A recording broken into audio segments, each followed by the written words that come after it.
ഇവിടെ ആരും ഇല്ലേ? ഹൈ, വീടൊക്കെ ഇങ്ങനെ മലക്കെ തുറന്നിട്ടിട്ട് അപ്പൊ ഇവിടെ ആരെങ്കിലും ഉണ്ടാവണല്ലോ. ഇതിപ്പോ വീട് വരെ പൊക്കിക്കൊണ്ടേ ആരും അറിയില്ലല്ലോ. അയ്യേ, ഇത് ശരിയാവില്ല, ഇത് ശരിയാവില്ല. മൂത്തമ്മാൻ. ഇതും ശരിയാവില്ലല്ലോ. ആ, അച്ചമ്മ എവിടെ? വിളിക്കേ. ഈ പിരിവുകാരെ കൊണ്ടു ശങ്കുമാനോ? എന്താ സംശയമുണ്ടോ? വേറെ ആരുടെങ്കിലും ചായ തോന്നുന്നുണ്ടോ? അല്ല, ഈ ഇലക്ഷൻകാർ വോട്ട് ചോദിക്കാൻ വരാറുണ്ടേ. പെട്ടെന്ന് കണ്ടപ്പോ ഒറ്റ ഞാനാടി സരസ്വതി. ശങ്കുമാൻ വന്നിരിക്കണോ? ആ, ശങ്കുവപ്പയോ? കാണാതായപ്പോ ഒരാളിനെ അങ്ങോട്ട് പറഞ്ഞയച്ചാലോ എന്ന് വിചാരിക്കായിരുന്നു ഞാൻ. അതൊക്കെ എത്തേണ്ട സമയത്ത് ഞാൻ എത്തില്ലേ എന്റെ പെങ്ങളെ. എന്താ സരസ്വതി നിനക്കൊരു ക്ഷീണം? ഓ, ഒന്നും പറയണ്ട എന്റെ ഓപ്പേ. എന്താ പറ്റിയേ? ഈയിടെയായിട്ട് ശ്വാസം ഉള്ളിലോട്ട് എടുക്കുമ്പോ വയറ് വന്ന് ഭമ്മന്നങ്ങ് വീർക്കും. പുറത്തേക്ക് വിടുമ്പോ ചൂന്നങ്ങ് ചൊട്ടും. അകത്തേക്ക് എടുക്കുമ്പോ വീർക്കും, പുറത്തേക്ക് ഇടുമ്പോ ചൊട്ടും. അതിപ്പോ എല്ലാവർക്കും അങ്ങനെ തന്നെയല്ലേ? അല്ല. ഈയിടെയായിട്ട് അപ്പച്ചിക്ക് പുതിയൊരു അസുഖം തുടങ്ങിയിട്ടുണ്ട്. അതെന്താ? എവിടെങ്കിലും ഇരുന്നാ പിന്നെ എഴുന്നേക്കാതെ ഒരടി നടക്കാൻ പറ്റില്ല. എങ്ങനെ എങ്ങനെ? എവിടെങ്കിലും ഇരുന്നാലേ പിന്നെ എഴുന്നേക്കാതെ ഒരടി നടക്കാൻ പറ്റില്ല. രാഘവ, ഓപ്പ ഇരുന്നാട്ടെ. ഉണ്ണി, ഒറ്റ തൊഴി. സൂപ്പിക്കല്ലേ സൂപ്പിക്കല്ലേ. നീ ഈയിടെയായിട്ടൊന്ന് കൊഴുത്തല്ലോടാ രാഘവ. ചുമ്മാ അല്ല, പണിയെടുത്തിട്ടാ. നിന്റെ പണിയൊക്കെ എനിക്കറിയാം. ശങ്കുമാനോ? ഉണ്ണി വന്നത് ഞാൻ അറിഞ്ഞു. അതിനൊരു കഥയുണ്ട്, അത് ഞാൻ പിന്നെ പറയാം. ശങ്കുമാൻ കുറച്ചാള് നാട്ടിലൊന്നും ഇല്ലായിരുന്നു ഉണ്ണിയെ. കാശി വരെ ഒന്ന് പോയി. ശങ്കുമാനെ കാശിക്ക് പോണ പ്രായമൊക്കെ എപ്പോഴേ കഴിഞ്ഞു. കാശിക്ക് പോയതേ ഭജനിരിക്കാനല്ല, പിന്നെന്തിനാണാവോ? 1 കിലോ ആപ്പിൾ വാങ്ങാൻ. ഒന്ന് പോരാ അവിടുന്ന്. ബിസിനസിന്റെ ചില കാര്യങ്ങൾക്ക് വേണ്ടി പോയതാ. അതിനൊരു കഥയുണ്ട്, അത് ഞാൻ പിന്നെ പറയാം. ഒരാള് വന്നാ എന്താ വേണ്ടേന്ന് ചോദിക്കുക. ഇതൊക്കെ നീ എന്നാടാ പഠിക്കരാകവ? ഇപ്പൊ എന്താണാവോ വേണ്ടത്? സംഭാരം, ഇഞ്ചി, മുളക്, കറിവേപ്പിലൊക്കെ ഇട്ട് താൻ തന്നെ പോയി എടുത്തിട്ട് വാ. ജാനുവരത്തി ശങ്കുമാനെ കുടിക്കാൻ കുറച്ച് സംഭാരം ജോലിക്ക് ആളെ വെച്ചിട്ടുണ്ടേ. ഇവിടെ വരടോ. എന്റെ പെങ്ങളുടെ പുക കണ്ടേ ഇവിടുന്ന് പോവുള്ളൂ അല്ലേ?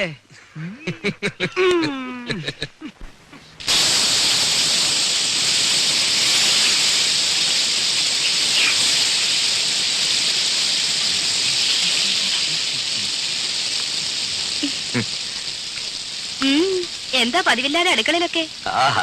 എന്റെ ചേച്ചിയുടെ കൈപ്പുണ്യെന്ന് പറഞ്ഞാ ഇതിലും കാണാനുണ്ട്. സുഖിപ്പിക്കല്ലേ കുട്ട, ഇതേ രാജി വറുത്തു വെച്ചതാ. അല്ല, പറഞ്ഞോളി കക്ഷിയോടെ. അപ്പൊ അതറിയാനാ വന്നത്? ഞാൻ ചുമ്മാ അങ്ങനെ കറങ്ങി വന്നപ്പോ അങ്ങനെ. അദ്ദേഹം നീരാട്ട് തുടങ്ങി തോന്നുന്നു.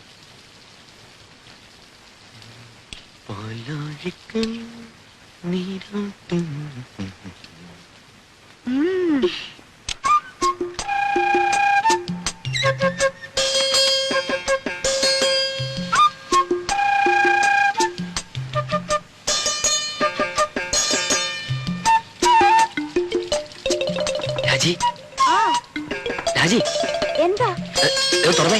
എന്തിനാ? തുറക്ക്. എന്താണ് പറയാൻ? ഒരു കാര്യമുണ്ട്, തുറക്ക്. ഞാൻ കുളി കഴിഞ്ഞിട്ടില്ല. അതൊന്നും സാരമില്ലെന്ന് തുറക്ക്. അമ്മാവനെ. അമ്മാവൻ? അമ്മാവന്റെ കാര്യം കുറച്ച് കുഴപ്പാ, തുറക്ക്, പറയാം. എന്താ? അമ്മാവനെ. അയ്യോ, എന്താ ഉണ്ണിട്ടത്? വേണ്ട ഉണ്ണിയുടെ പുറത്തു പോ. പ്ലീസ് വാ. വേണ്ട. ആരുമില്ലെന്നേ.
വിലസിനേച്ചി ഒരു ഉപകാരം ചെയ്യോ?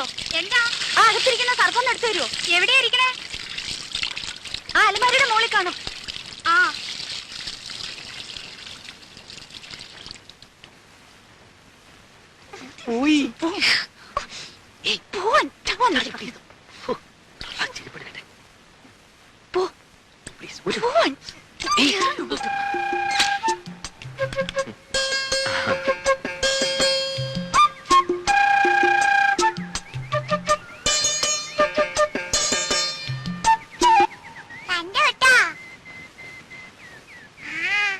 എന്ത് കണ്ടുപിടി ഇവിടെ വാടി ഇവിടെ നിക്കവിടെ. നിക്കാൻ. ഇന്ന് ഞാൻ എന്റെ മാളുവമ്മേ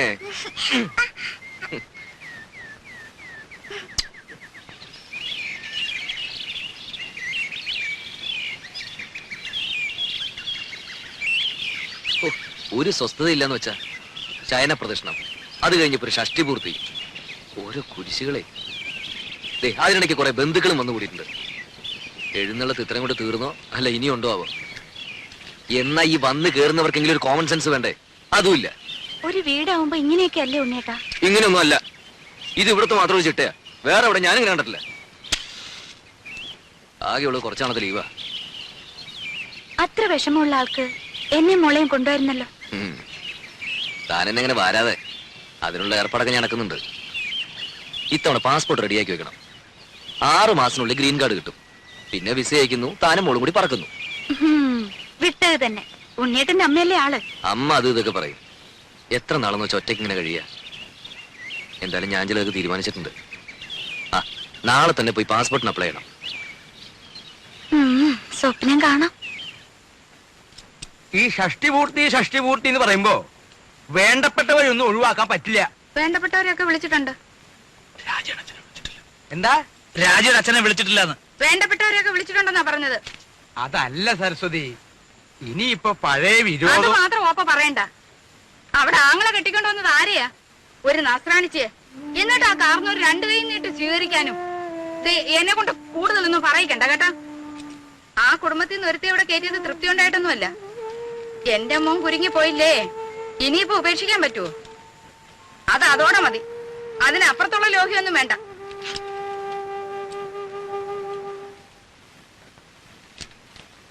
ആ നീ ഇവിടെ ഉണ്ടായിരുന്നോ? ഞാൻ നിന്നെ അന്വേഷിച്ച് നടക്കായിരുന്നു. ഈ പന്തല് പണിക്കാരുടെ തട്ടും മുട്ടും കാരണം കിടക്കാൻ ഒരിടയില്ലാണ്ടായി.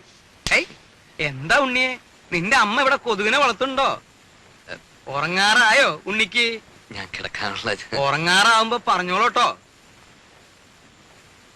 എന്തോ ഞാൻ പറയണെന്ന് ആലോചിച്ചല്ലോ. ആ നീ വന്ന വിവരം ഞാൻ എങ്ങനെ അറിഞ്ഞു എന്ന്? അതൊരു വലിയ കഥയാ. നീ നമ്മുടെ കിഴക്കേടത്തെ കാർത്തേനിയമ്മയുടെ മകൻ ഗോപാലൻ അറിയോ? മനസ്സിലായി. കാലിന് കുറച്ച് സുഖമില്ലാത്ത. അത് ഭാസ്കരൻ. അവന്റെ കഥ ഞാൻ വേറെ പറയാം. അവൻ ഒരു വേൽത്തിപ്പെണ്ണായിട്ട് ചില കാര്യങ്ങളും അതും മറ്റതും മറിച്ചതും ഒക്കെ, അതൊക്കെ ഞാൻ എല്ലാവരും ഉറങ്ങിയതിന് ശേഷം പറയാം. ഇത് ഭാസ്കരന്റെ അനിയൻ ഗോപാലൻ. ഓ ഞാൻ അറിയും. നീ അറിയൂ അവനെ? അവനൊരു കളിപ്പേരുണ്ടല്ലോ. നല്ല ഉറക്കം തൂങ്ങിട്ട് പോയി ഞാൻ. ഉറക്കം തൂങ്ങി. അത് അവന്റെ അനിയൻ. ഇത് ഗോലി. അവൻ ഇങ്ങനെ ഉരുണ്ടാണല്ലോ നടക്കണേ. ഈ ഗോപാലൻ അവന്റെ അളിയനെ ദുബായിക്ക് പ്ലെയിൻ കയറ്റാൻ തിരുവനന്തപുരത്ത് പോയി. തിരിച്ചു വന്ന് ബസ് ഇറങ്ങിയപ്പോഴാ അവൻ എന്നെ കണ്ടതും അവൻ എന്റെ നേരെ ഇങ്ങനൊരു വരവാ. ഈ ഗോലി എന്തിനാ എന്റെ മെക്കിട്ടേക്ക് ഇങ്ങനെ ഉരുണ്ടു വരണേന്ന് ഞാനും വിചാരിച്ചു. ഞാനും അവനും തമ്മിൽ ഏതാണ്ട് ഇങ്ങനെ എത്ര അടി ഉണ്ടാവും? 2 അടി കാണും. അല്ല 3 അടി ഉണ്ട്. സ്വിച്ചിട്ട പോലെ അവിടെ നിന്ന്. ഇവന്റെ നിൽപ്പ് കണ്ടപ്പോ ഞാനൊന്ന് അന്താളിച്ചു. എന്താ ഗോപാല ഉണ്ടായേന്ന് ഞാൻ ചോദിച്ചു. അപ്പൊ അവൻ പറയാ, തിരുവനന്തപുരത്ത് വെച്ച് അവന്റെ അളിയനെ ദുബായിക്ക് വണ്ടി കയറ്റാൻ ചെന്നപ്പോ എയർപോർട്ടിൽ വെച്ച് ഉണ്ണി വന്നു എന്ന് അറിഞ്ഞുത്രേ. അങ്ങനെയാ നീ വന്നു എന്ന് ഞാൻ അറിഞ്ഞത്. എനിക്കൊരു പ്ലാനൊക്കെ ഉണ്ട്.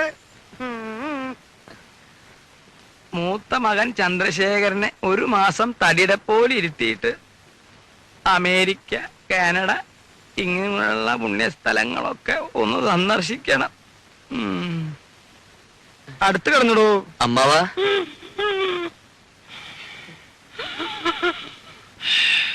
അമ്മാവാ